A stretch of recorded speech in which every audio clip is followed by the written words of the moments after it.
So what really are going on at the Integrity Commission? Why are some of the key posts vacant and vacant for months? Is it the Governor General holding things up and we can't ask him nothing?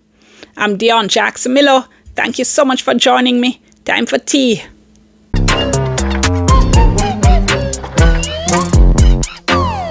So I'm picking up on a story that my friends at the Gleaner wrote. Edmund Campbell at the Gleaner wrote a story, the headline of which was Leadership Vacancies Cripple Integrity Commission's Work. Let me just tell you quickly what it says. The Integrity Commission, Jamaica's leading anti-corruption agency, has been operating without 3 of its top leaders for weeks, a development that could significantly undermine its ability to prevent, detect, and prosecute corruption. Now, this story was dated Sunday, October 12, 2025, and the story said as of the week before that, the crucial posts of Executive Director, Director of Corruption Prosecution, and Director of Information and Complaints remained vacant. The Commission confirmed to the Sunday Gleaner it had submitted recommendations to Governor General Sir Patrick Allen for appointments to the posts of Director of Corruption Prosecution and Executive Director. The Sunday Gleaner's source said the nomination for an executive director was submitted in July. The recommendation for the new Director of Corruption Prosecution was made earlier. Now, under the Integrity Commission Act, the Commission can make temporary acting appointments, but only for up to 3 months. An acting Director of Corruption Prosecution was appointed on June 3. An acting executive director was appointed on May 18. Now, in both cases, the 3-month terms for those acting posts are up and they can't extend the acting position. The previous Director of Corruption Prosecution's contract expired on March 31. The Executive Director's contract expired on March 17. The Director of Information and Complaints contract expired on July 14. The Sunday Gleaner asked King's House why the appointments to the positions of Director of Corruption Prosecution and Executive Director had not been confirmed. The Office of the Governor General declined to explain, stating that communication on such matters is confidential.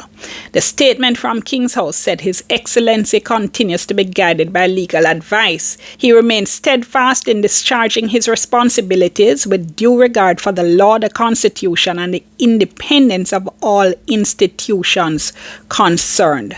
Look here, I'm going to say that King's House is confusing communication about the confidential aspects of the process with communication about how the process is unfolding. Let me tell you what I mean. We don't expect the Governor General to tell us that the Integrity Commission recommended John Brown and the GG think he's a scammer, so he now appoint him. Alright, we're not going to be getting those details, and that's fine, because a lot of that kind of confidential information can be expected to reach the Governor General.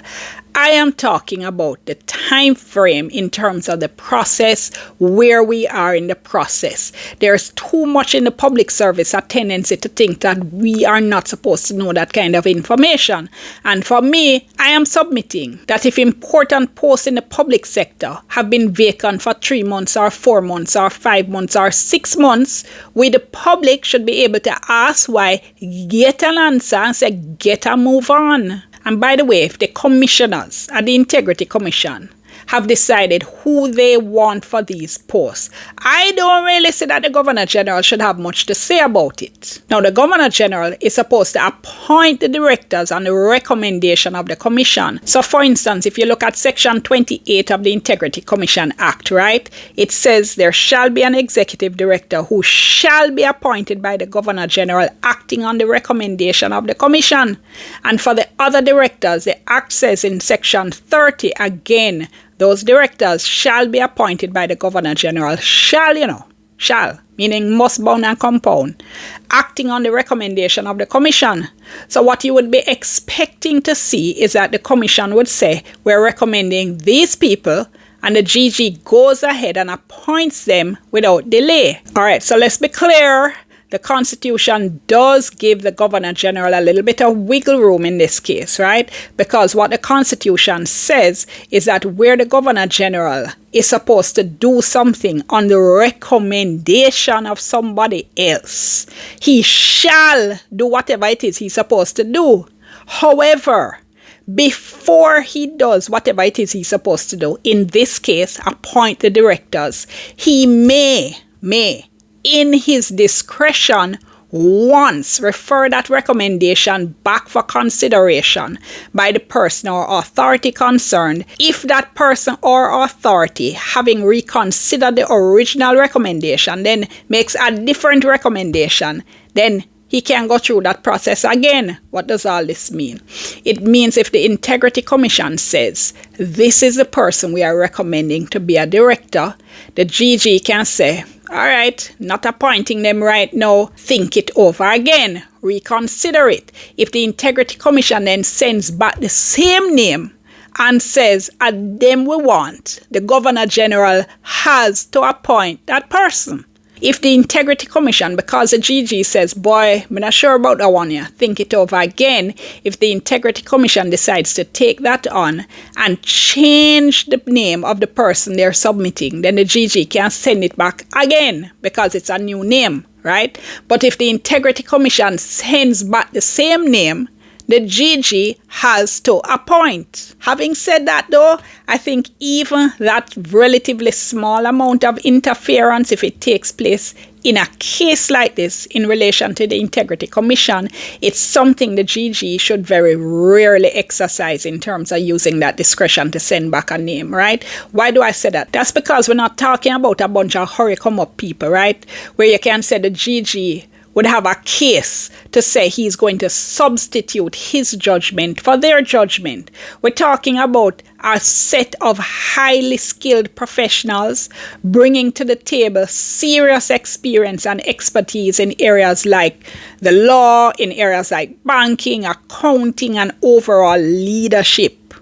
I think they can be trusted to know what the Integrity Commission needs and what kind of directors should be appointed. Hence the fact that the law gives them the power to make the recommendations. And I find it hard to believe that the Governor General in this particular case would know better than the people who are actually running the commission who would be a best fit in terms of the directors that need to be chosen. If that is what is happening, if it's King's House, if it's a GG holding it up. Remember, the Gleaner reported that the Integrity Commission had made recommendations for at least 2 directors. Now, if the recommendations were sent to King's House, all the Governor General would have to do is appoint them.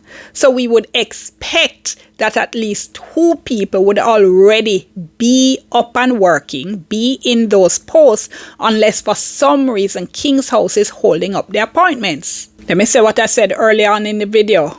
According to the Gleaner story, the recommendations were made by the Integrity Commission. Appoint the people them and let us move on with life. When I had interviewed former Prime Minister P.J. Patterson, he had said we had what he called a ceremonial plus Governor General, meaning that our Governor General is not just a rubber stamp, that he or she does have some discretion in certain matters to act of his or her own accord. And another day in another video, I'll go into some of those in a little bit more detail, all right? I'm just saying that to say that this whole conversation in which the Governor General has some very limited discretion, and it appears that that discretion is being used to hold up some important appointments. It appears is as far as I can go right now, and that's based on the Gleaner story again, right?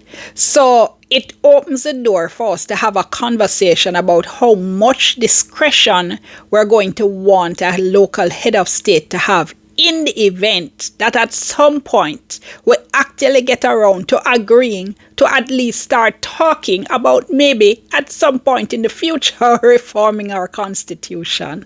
That issue of how much discretion we want to give the head of state is going to have to be an important part of the discussion. Let me be clear. I'm not saying that I think the Governor General in this case or a local head of state should have absolutely no discretion at all. that the person should be 100% a rubber stamp. I am saying, though, that I think we should think very carefully about how and when that discretion can be exercised and the circumstances in which a governor general or a local head of state should be allowed to hold up appointments. That is something I do think we need to talk a little bit about. If that is what is happening here, I think it's problematic in this particular case. It shouldn't be happening. King's House, GG, if it's holding it up, get a move on. I'm Dion. Thank you so much for watching. Like the video, all right? Share it with somebody who might be interested. Subscribe to the channel if you are not yet a subscriber, and click the notification button so you know anytime I drop a new video. I'm Dion. Thank you so much for watching. Back to my tea.